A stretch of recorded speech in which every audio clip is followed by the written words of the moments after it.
আসসালামু আলাইকুম। আশা করি সকলেই ভালো আছেন। চাকরি প্রত্যাশী ভাই বোনেরা, শিল্প মন্ত্রণালয়ে নিয়োগ সার্কুলার প্রকাশ করা হয়েছে। এটা কিন্তু নতুন একটা নিয়োগ সার্কুলার।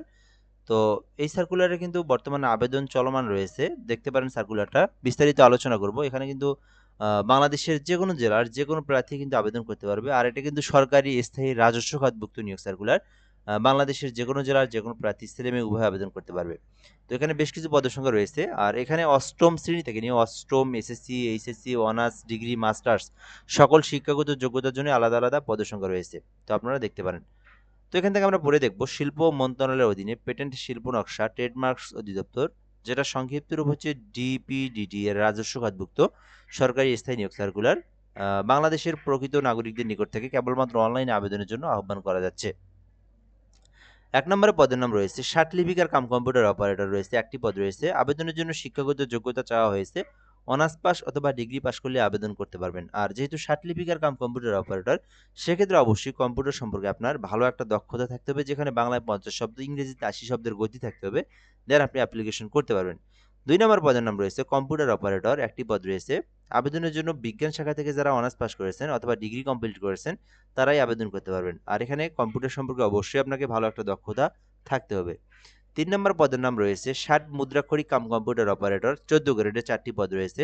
এই ক্ষেত্রে আবেদনের জন্য শিক্ষাগত যোগ্যতা চাওয়া হয়েছে। কোনো স্বীকৃতি বিশ্ববিদ্যালয় থেকে অনন্য দ্বিতীয় শ্রেণী বা সমমানের সিজিপিএতে স্নাতক অথবা ডিগ্রি। তো এখানেও কিন্তু অনার্স পাস অথবা ডিগ্রি পাস করলে আপনারা ষাট মুদ্রাক্ষরিক কাম কম্পিউটার অপারেটর পদে আবেদন করতে পারবেন। ৪ নম্বরে রয়েছে অফিস সহকারী কাম কম্পিউটার মুদ্রাক্ষরিক, যেখানে ১৬ গ্রেডে ১২টি পদ রয়েছে। তো আপনারা এই পদটি দেখতে পারেন। এখানে মোট ১২টি পদ রয়েছে। শুধুমাত্র এইচএসসি পাশে আবেদন করতে পারবেন। বাংলায় ২০ শব্দ, ইংরেজিতে ২০ শব্দ। একেবারে বেসিক জিনিস। একেবারেই বেসিক কম্পিউটার সম্পর্কে জানা থাকলে আবেদন করতে পারবেন অফিস সহকারী কাম কম্পিউটার মুদ্রাক্ষরিক পদে। এছাড়াও এখানে গাড়ি চালক পদ রয়েছে, ২টি পদ রয়েছে। শুধুমাত্র অষ্টম শ্রেণীর পাশে আবেদন করতে পারবেন। ডুপ্লিকেটিং মেশিন অপারেটর পদে আবেদন করতে পারবেন। এখানে একটি পদ রয়েছে। শুধুমাত্র এসএসসি পাশে আবেদন করতে পারবেন। এইচএসসি পাশে আবেদন করতে পারবেন। রেকর্ড শর্টার রয়েছে, যেখানে শুধুমাত্র এসএসসি পাশে আবেদন করতে পারবেন। ২টি পদ রয়েছে ১৯তম গ্রেডের। অফিস সহায়ক রয়েছে ২০তম গ্রেডের মধ্যে ৮টি পদ রয়েছে। শুধুমাত্র এসএসসি পাশে আপনারা আবেদন করতে পারবেন। জাস্ট এসএসসি পাস, এখানে কিন্তু আলাদা কোনো অভিজ্ঞতার প্রয়োজন নাই। শুধু এসএসসি পাশে অফিস সহায়ক পদে আবেদন করতে পারবেন এবং এটি কিন্তু ২০তম গ্রেডের। এছাড়াও নৈশ প্রহরী অর্থাৎ নিরাপত্তা প্রহরী রয়েছে, ২টি পদ রয়েছে। অষ্টম শ্রেণীর পাশে আবেদন করতে পারবেন।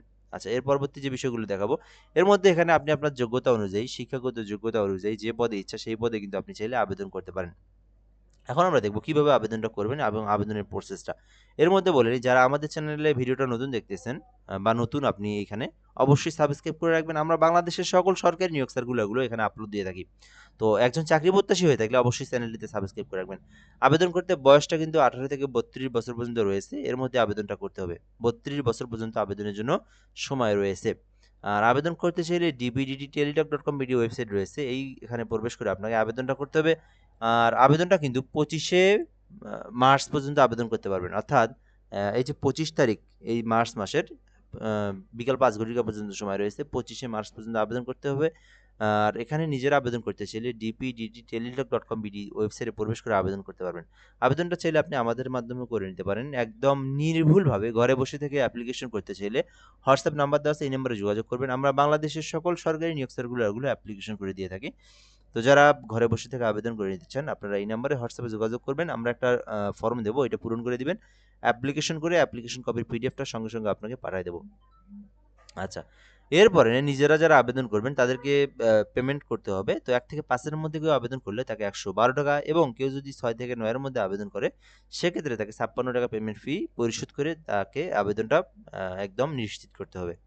আর এখানে ফি দেওয়ার প্রসেসটা হচ্ছে, প্রথমে এসএমএস লিখবেন আপনারা ডিবিডিটি, তারপরে ইউজার আইডি লিখবেন, তারপরে 16322 নাম্বার সেন্ড করে দিবেন। তো সেন্ড করলে একটা এসএমএস দেওয়া হয়, যেখানে একটা পিন নাম্বার থাকে। আপনারা আবার একটা এসএমএস লিখবেন ডিবিডিটি, লিখে ইয়েস লিখবেন, লিখে পিন নাম্বার লিখবেন। তারপর আবার আপনারা 16322 নাম্বার সেন্ড করে দিলে আপনার পেমেন্টটা সাকসেসফুলি সম্পূর্ণ হয়ে যাবে। ঠিক আছে? সো এই ছিল মূলত আজকের এই ভিডিও। তো যারা আবেদন করতে চান এই সার্কুলার আবেদনটা করতে পারেন। বর্তমানে এই আবেদনটা চলমান রয়েছে, যেটা কিন্তু সরকারি স্থায়ী একটা নিয়োগ সার্কুলার। ধন্যবাদ, ভালো থাকবেন। আসসালামু আলাইকুম।